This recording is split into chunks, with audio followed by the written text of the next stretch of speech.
Shalom Bapak Ibu Saudara, masih bersemangat untuk puasa?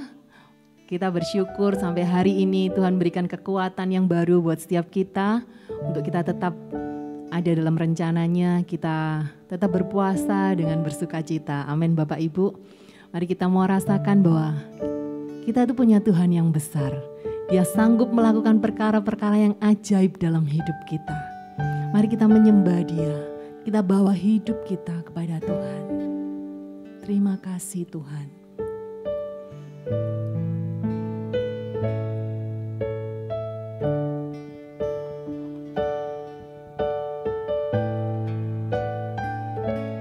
Ku hidup karena percaya, Kau yang berjanji setia, pengharapanku selalu ada di dalam-Mu.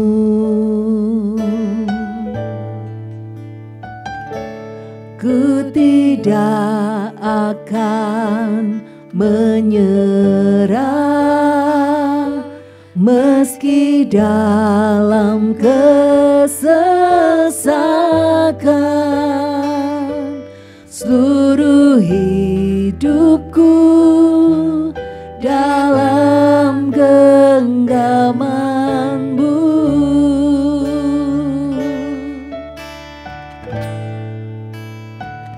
Aku punya Tuhan yang besar, yang telah berjanji dan sanggup menggenapi.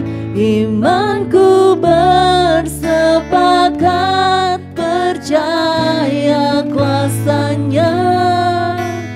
Ku terima sekarang kemenangan dari-Mu. Mari sama-sama katakan, ku hidup karena percaya. Ya Tuhan, percaya Kau yang berjanji setia, pengharapanku selalu ada di dalam-Mu. Ku tidak akan menyerah, ku tidak akan menyerah meski dalam kesesakan. Seluruh hidupku dalam genggaman-Mu.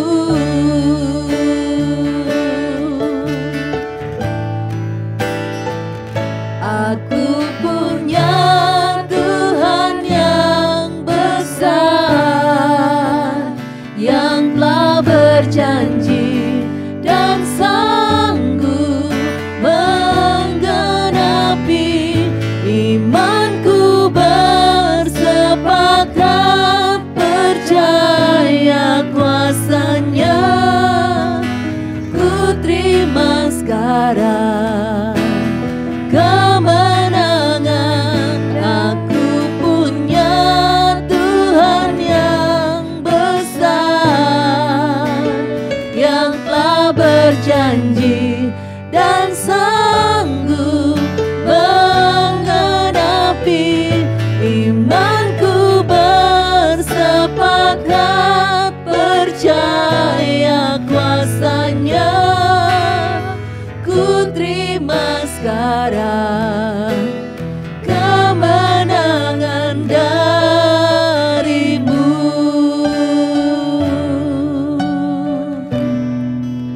Engkau Tuhan yang besar, Engkau sanggup melakukan perkara yang ajaib dalam hidup kami Tuhan. Terima kasih Yesus. Kami percaya penuh kepada-Mu. Oh.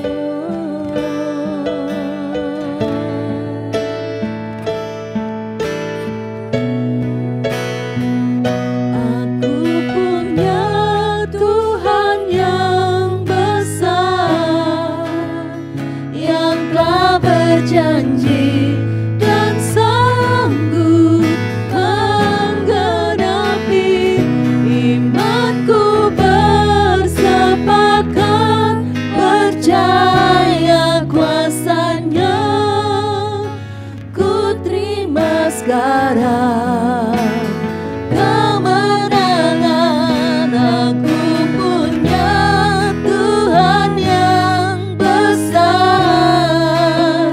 yang telah berjanji dan sanggup menggenapi.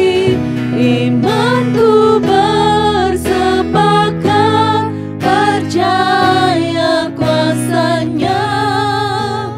Ku terima sekarang kemenangan. Aku punya Tuhan yang besar, yang telah berjanji dan sanggup menggenapi. Imanku bersepakat percaya kuasa-Nya. Ku terima sekarang kemenangan darimu. Ku terima sekarang kemenangan darimu.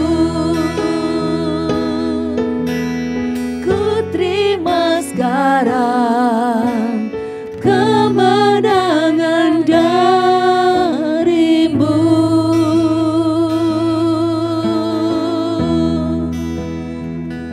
Terima kasih Tuhan, kami terima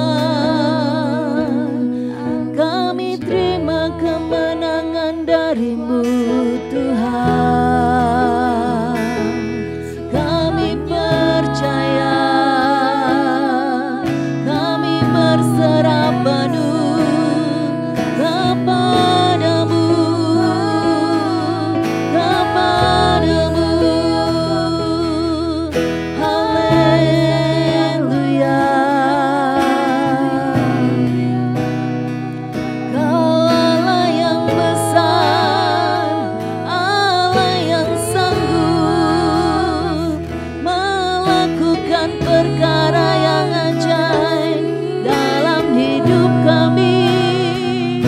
Kami bersyukur Tuhan. Terima kasih, terima kasih Tuhan. Kau Allah yang ajaib, Allah yang berkuasa, Allah yang besar dalam hidup kami. Terima kasih, terima kasih, terima kasih Tuhan. Kasih-Mu tak terbatas.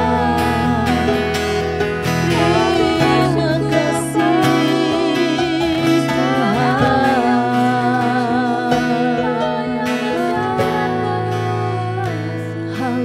Haleluya, haleluya.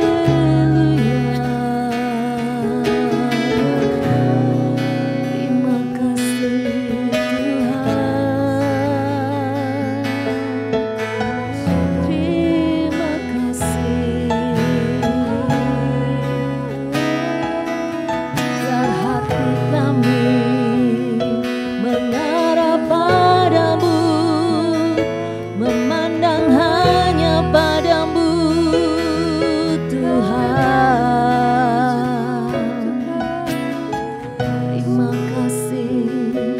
Terima kasih Tuhan.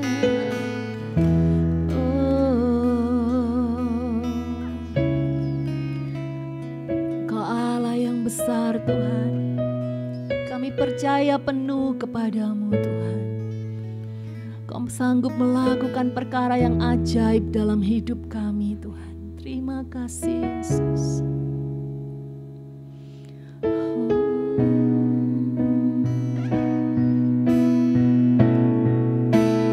Aku percaya Tuhanku ajaib, Kau turun tangan memulihkanku. Aku percaya Tuhanku dahsyat, Kau turun tangan memberkatiku. Aku percaya Tuhanku ajaib, Kau turun tangan memulihkanku. Aku percaya Tuhanku dahsyat, Kau turun tangan memberkatiku.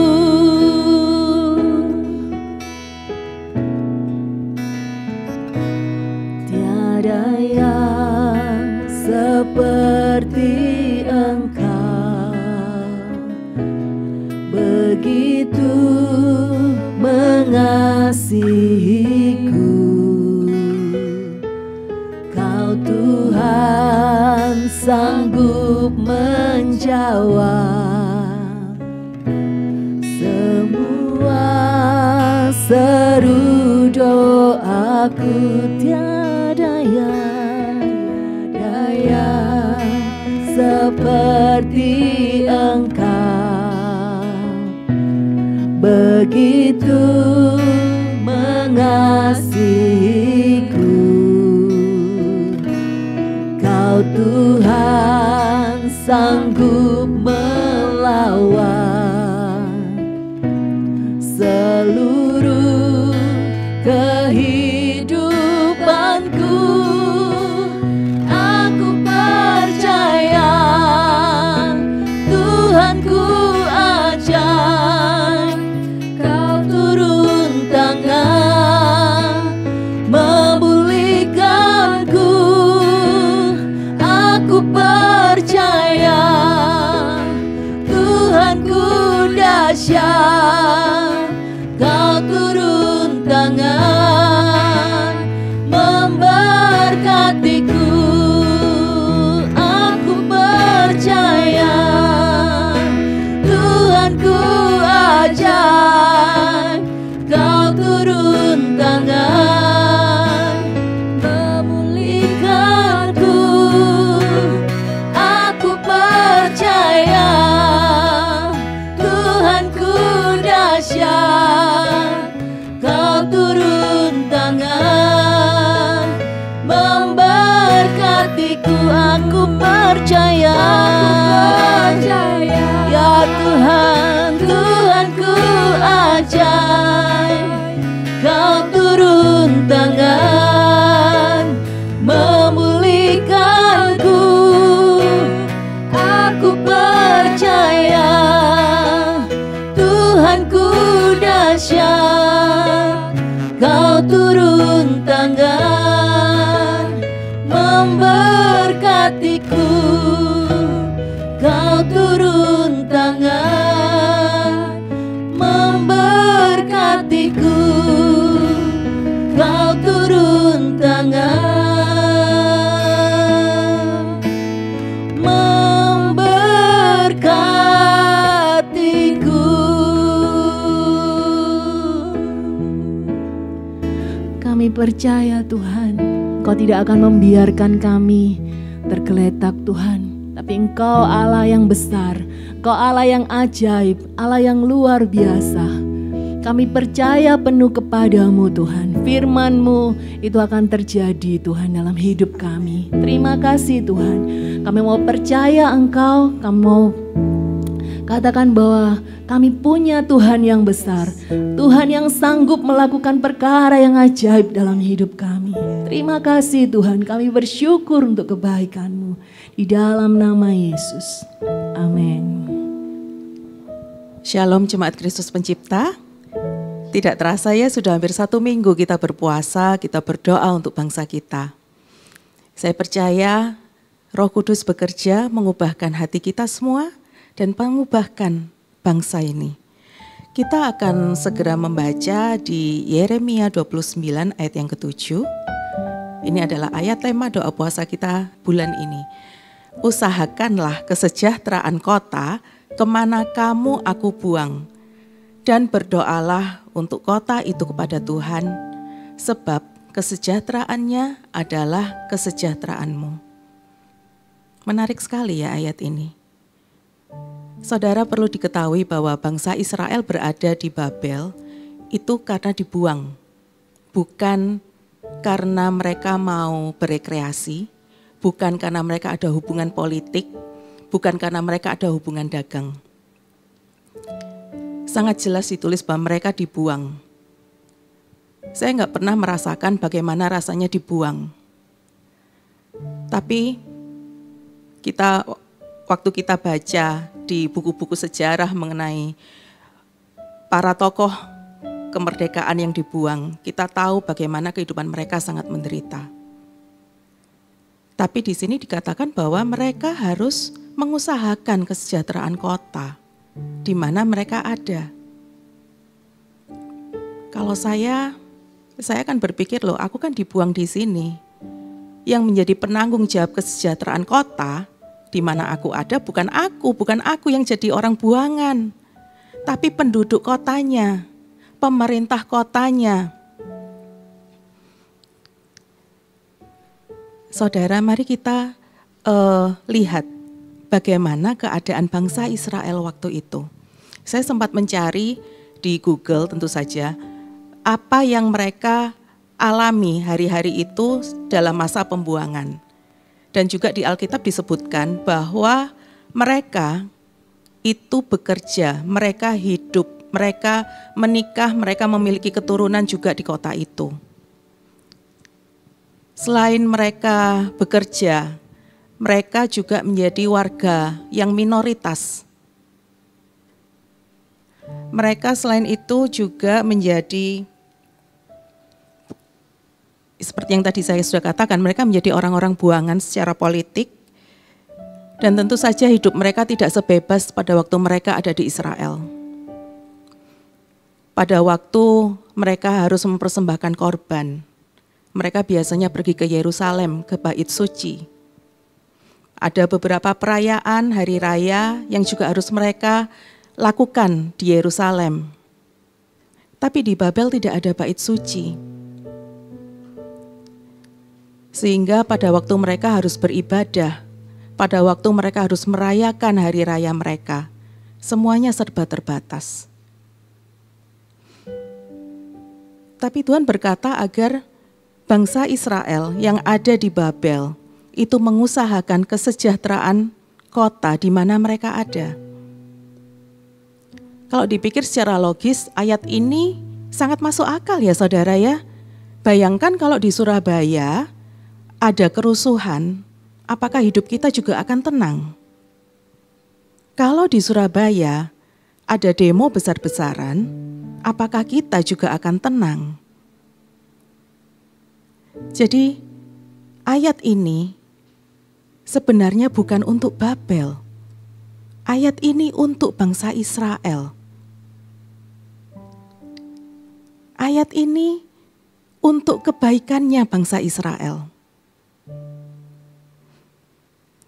Tapi apakah mudah? Apakah mudah saudara? Sebagai orang buangan yang diperlakukan sebagai warga minoritas, yang hidupnya serba terbatas, itu mengusahakan kesejahteraan. Seperti apa sih mengusahakan kesejahteraan itu? Kita buka satu ayat di 1 Timotius 2 ayat 1-2. Di ayat ini dikatakan bahwa kita harus berdoa untuk raja, untuk pembesar. Kita berdoa untuk mereka. Kita tentu saja pada saat kita sendiri merasakan yang namanya menjadi minoritas, itu tidak mudah. Saya ada pengalaman menjadi minoritas. Seperti yang saudara lihat, kulit saya kuning, mata saya berbentuk seperti almond, dan bisa dilihat secara sekilas bahwa saya adalah warga minoritas.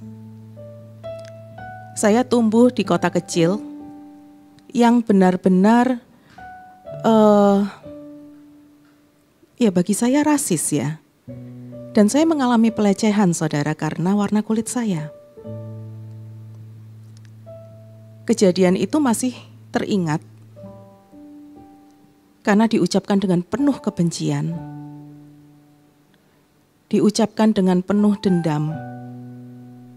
Saya waktu itu sampai merasa, saya nggak ngapa-ngapain loh. Saya nggak minta loh lahir di sini. Saya nggak minta loh, saya ini ada di negara ini, saya nggak minta. Tapi saya lahir di sini, saya berbicara dengan bahasa yang sama dengan kamu. Saya merasakan apa yang juga kamu rasakan. Nggak adil sekali kalau kamu berkata seperti itu ke saya. Kemudian pada Mei 1998.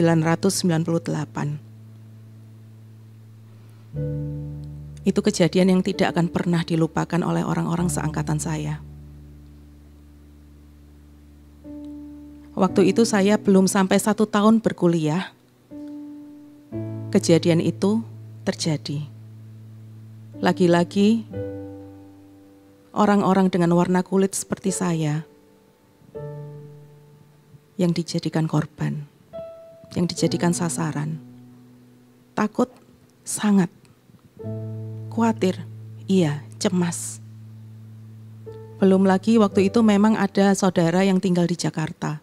Ada beberapa keluarga yang di sana. Dan kami tidak memiliki kebebasan untuk kabur aja dulu. Kami harus berada di Indonesia. Tidak ada pilihan, terpaksa, sama seperti bangsa Israel dibuang. Itu terpaksa. Mereka nggak dikasih pilihan, kamu mau pergi ke Babel atau kamu mau tinggal di sini. Tidak ada pilihan, terpaksa. Dan itu sangat menyakitkan. Saudara, kalau mau jujur berkata, apakah saya berdoa buat bangsa? Seperti yang dikatakan di ayat 1 Timotius 2 ayat 1-2 ini. Ya, saya berdoa hanya di hari Minggu. Hari-hari selanjutnya, saya lebih melihat kenyataan. Saya harus dengan rendah hati mengakui bahwa saya melihat kenyataan. Berita-berita yang ada, berita-berita yang berseliweran di sosial media saya itu cukup untuk membuat saya tawar hati, kecewa, nggak terima. Saya merasa saya sudah menjadi warga negara yang baik. Tapi ternyata uang pajak saya juga tidak dipakai untuk sesuatu yang berguna. Pajak saya tidak dipakai untuk kesejahteraan seluruh rakyat Indonesia.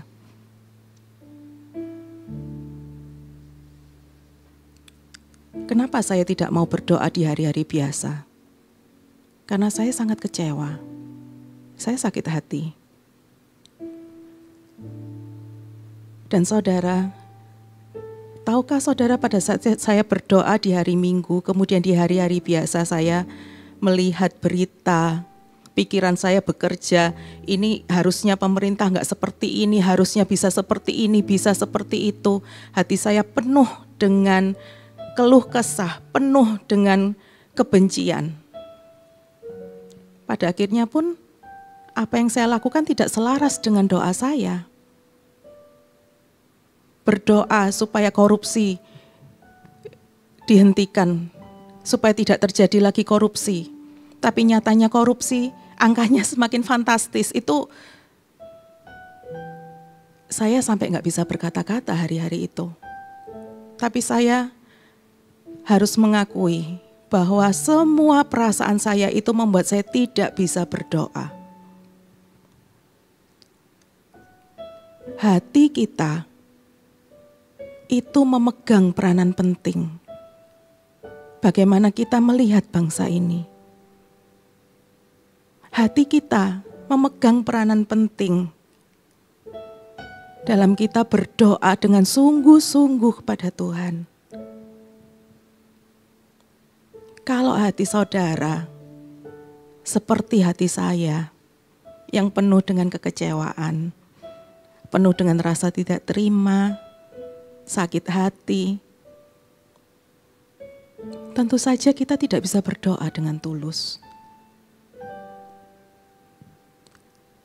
Karena itu Tuhan berkata di Amsal 4 ayat 23, jagalah hatimu dengan segala kewaspadaan, karena dari situlah terpancar kehidupan. Saat saya tidak menjaga hati saya, tidak ada kehidupan yang terpancar. Apa yang saya katakan, apa yang saya pikirkan, itu meluap dari hati. Bagaimana bisa saya berdoa untuk bangsa ini kalau saya seperti itu tadi? Tidak ada kata-kata kehidupan yang keluar dari mulut saya. Tidak ada berkat yang saya keluarkan untuk bangsa ini, yang saya ucapkan untuk bangsa ini.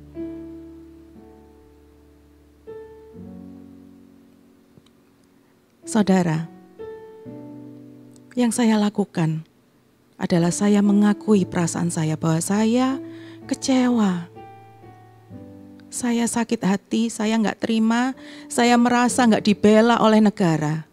Saya merasa didiskriminasi. Saya harus mengakui itu kepada Tuhan. Bukan hanya diakui, tapi juga harus saya serahkan. Dan saya minta gantinya. Saya minta diganti, semua perasaan negatif saya minta diganti oleh kasih Tuhan. Supaya hati saya pulih. Supaya hati saya tidak lagi dikuasai oleh perasaan-perasaan saya.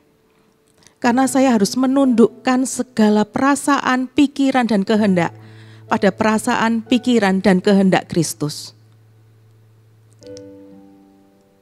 Jadi, hari-hari ini juga saya terus menyerahkan hati saya, menyerahkan pikiran saya, mengakui semua yang saya rasakan. Saya serahkan dan saya minta Tuhan ganti dengan kasih-Mu. Tuhan ganti dengan hati yang baru. Karena dengan hati yang baru, saya bisa berdoa dan saya bisa mengatakan yang selaras dengan kehendak Tuhan. Bayangkan kalau hanya berdoa di hari Minggu, tapi di hari-hari lain saya mengucapkan kutuk. Saya mengucapkan keluh kesah dan sungut-sungut saya. Tidak akan ada perubahan yang terjadi. Baik di hati saya maupun di masyarakat. Di tempat di mana kita berada.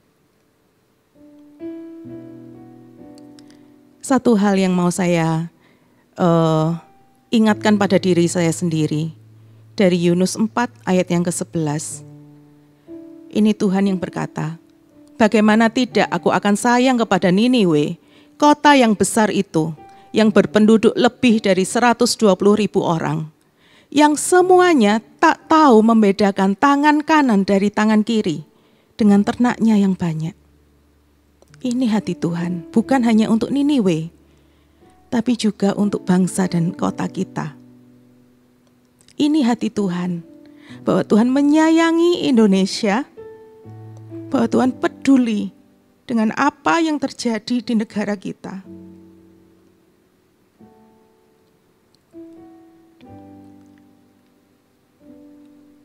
Bukan hanya kita yang merasakan apa yang hari-hari ini kita rasakan. Karena Tuhan itu juga sebagai imam besar kita turut merasakan penderitaan-penderitaan kita.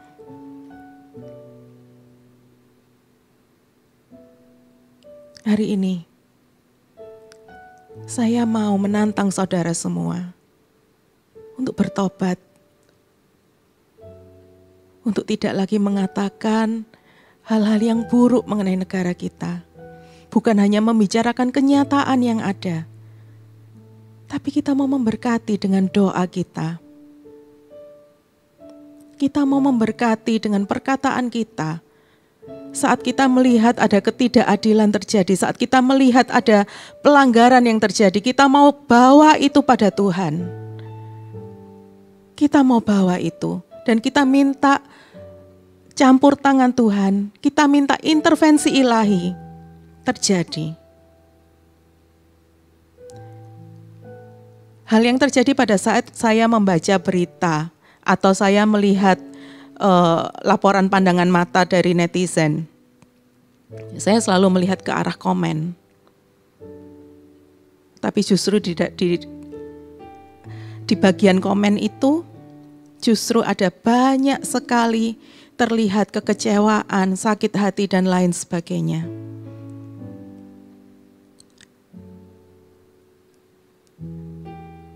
Apa yang harus kita lakukan, saudara? Saat kita melihat itu, saat kita membaca itu, mari kita miliki hati Tuhan yang berbelas kasihan. Bahwa mereka juga tidak bisa membedakan tangan kanan dari tangan kiri. Mereka pun tidak tahu apa yang mereka perbuat. Mereka hanya mengeluarkan apa yang ada dalam hati mereka. Tapi tidak bisa berbuat apa-apa juga. Mari kita akan berdoa untuk bangsa ini. Kita akan berdoa supaya dengan ucapan kita, dengan ketikan kita di media sosial, kita bisa memberkati.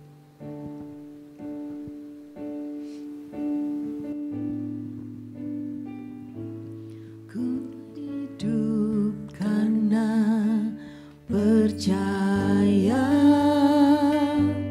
Kau yang berjanji setia, pengharapanku selalu ada di dalam-Mu. Ku tidak akan menyerah, ku tidak akan menyerah, meski dalam kesesakan. Seluruh hidupku dalam genggaman-Mu.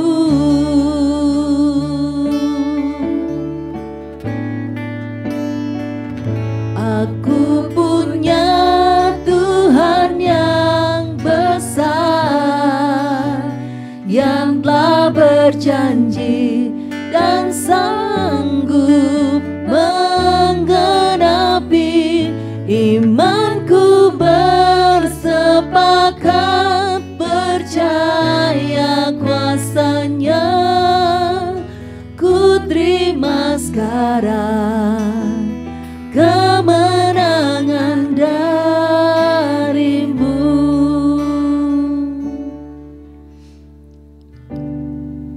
Bapa, ampuni kami Bapa.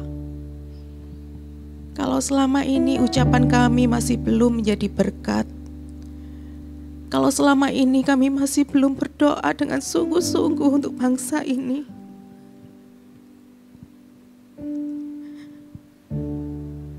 kami mohon belas kasihan-Mu Bapa untuk bangsa ini, untuk gereja-Mu. Biarlah kami bisa membuat perubahan, karena kami adalah eklesia-Mu Tuhan. Kami mau membawa bangsa ini kepadamu. Kami mau membawa gereja kami, Bapa. Biarlah kami menjadi gereja yang berdoa untuk bangsa ini. Gereja yang memulihkan kota kami.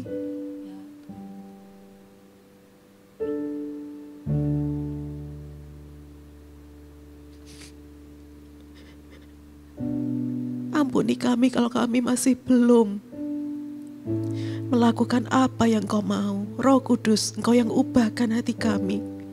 Engkau yang pulihkan hati kami, Bapa. Hati kami yang tawar. Engkau hidupkan kembali dengan kasih-Mu. Sehingga kami bisa membawa bangsa, membawa kota kami ke hadapan-Mu. Kami mau bersyafaat, Bapa. Kami mau berdiri untuk bangsa kami. Kami mau percaya bahwa kami punya Allah yang besar. Allah yang sanggup menggenapi apa yang Kau janjikan.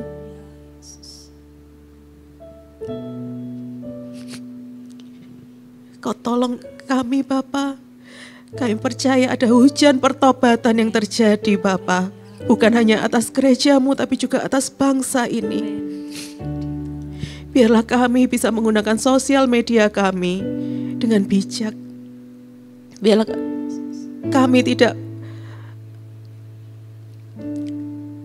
kami tidak mengucapkan ujaran-ujaran kebencian, tidak menyebarkan hoax. Tapi kami, Bapa, mau menyebarkan kasih-Mu, kami mau menyebarkan kebenaran-Mu, Bapa.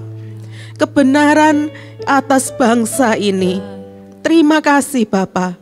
Kami percaya kuasa-Mu itu bekerja. Dan kami percaya tidak ada yang mustahil bagi Engkau. Iman kami mau bersepakat dengan Engkau, Bapa, bahwa terjadi perubahan pada negara ini. Terima kasih. Kami mau berdoa untuk presiden, kami mau berdoa untuk pembesar, untuk pemangku jabatan. Kami mau membawa mereka dalam doa-doa kami dengan permohonan dan dengan ucapan syukur. Terima kasih, Bapa. Terima kasih karena masih ada banyak rakyat yang percaya pada kuasa-Mu, yang mau bergerak untuk melakukan perubahan di bangsa ini. Berkati kami, Bapa. Berkati gereja-Mu dan urapi kami. Di dalam nama Tuhan Yesus, amin.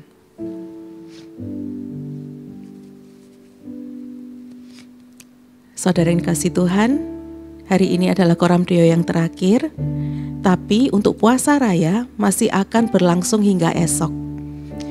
Jadi tetap semangat, tetap membawa bangsa ini dalam doa, dalam hati saudara, sekalipun puasa raya dan Koram Deo sudah selesai. Terima kasih, Tuhan Yesus memberkati.